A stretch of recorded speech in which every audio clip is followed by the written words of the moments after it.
when you are struggling to find energy, or when you're lacking energy, or maybe you're at the dash, or perhaps you're pushing your car. I don't know. You're pushing your car at this point in life.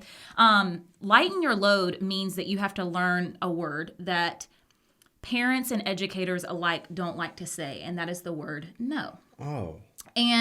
But one thing that this was hard for me until I became a mom to Maverick. Actually, when I became pregnant, because then I was so concerned with my physical health and my physical well-being and making sure that I was taking care of myself because I was carrying a child, that I really learned the power of saying no. But what I learned is that when you say no to all of the little petty minuscule things, that opens a door for you to be able to say yes to the things that really matter. And so you've got to figure out, what obligations do I have? What things are being asked of me? What are my expectations? And what are the things that are just small and petty and not making a difference, and I'm doing them because I feel obligated, but not really because I need to do them? They're perhaps somebody else in your school building or in your home or at your whatever it is that you're doing that could do the job even better than you, but you're just not giving up that opportunity because you feel like it's on your shoulders, like you need to do it, right?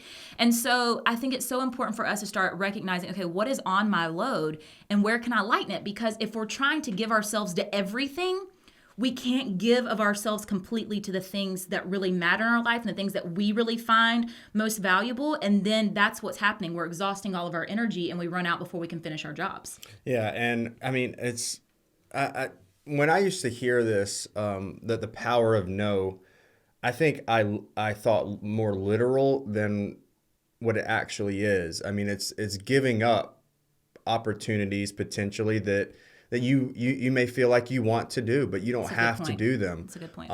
It's not necessarily physically saying no. It's making the sacrifice of missing out on other things that aren't that as important. Wow. Yeah. Wow. Does that deserve music? That deserves some music, Wade. That deserves some energy. But that Sacrifice, song is more guys. like I'm going to go. Sacrifice.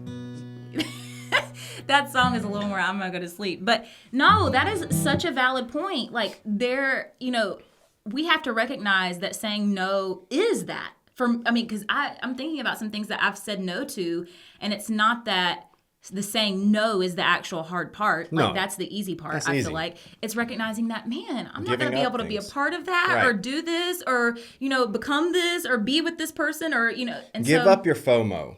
Oh, Give up your FOMO. That's what you got to do. Give up your FOMO, guys, and It's not lighten good for your you. load. Like I see a lot of teachers, and I was this teacher, you were this teacher, where we were teaching, or if you have a new position or whatever it is, you're staying at school or a new job. If you're not a teacher, at your new job, trying to prove yourself all hours of the day, all hours of the night, but you're not getting anything done. And no one you may think people see it, they see it a little bit, but in actuality, what are you really doing it for? Nobody ever thanked me for staying at school till 10 o'clock at night. No. Not one kid, not one parent, not one administrator, not nary an individual, nobody. Nobody. Not nary. What is that? I don't know. Artrice Kennard used to say it all the time when I worked, and it just stuck with me. Okay. She really wanted to emphasize nobody. Artrice. Yeah, she was great. But so anyways, nobody ever thanked me for that. And so recognizing that being a good educator does not include the hours that's not what makes you a good educator, the hours that you're working, right? No. What makes you a good educator is first and foremost taking care of yourself so that you can come back the next day and have that energy to be excited for your kids, because that's contagious for them. Or hiding away for 10 minutes so you have energy. Recognizing as a parent that you don't have to say yes to everything that your child wants to do with you, and you don't have to feel bad about it. Play with them. Yes, be intentional. Yes, show up for them. Yes, be there for them. But there's sometimes that you've got to do your own thing too. And so, I think that it's hard because saying no a lot of times is accompanied with guilt. And we don't want to deal with the guilt, so we just end up saying yes, and we're guilted into saying yes, which if we're guilted into something, we're probably not going to do our best at it anyways, because we know we shouldn't be doing it. So again, just learning to say no. And as Wade has pointed out, with a very valid point, that means that it's going to take sacrifice on your part to recognize, I really want to do this, but I know I shouldn't do this because I need to be able to give more to this or to that. And this really goes back to priorities and setting and establishing your priorities and recognizing what really, really matters. And when you have those priorities set in stone, then you can recognize all the things that you need to say no to.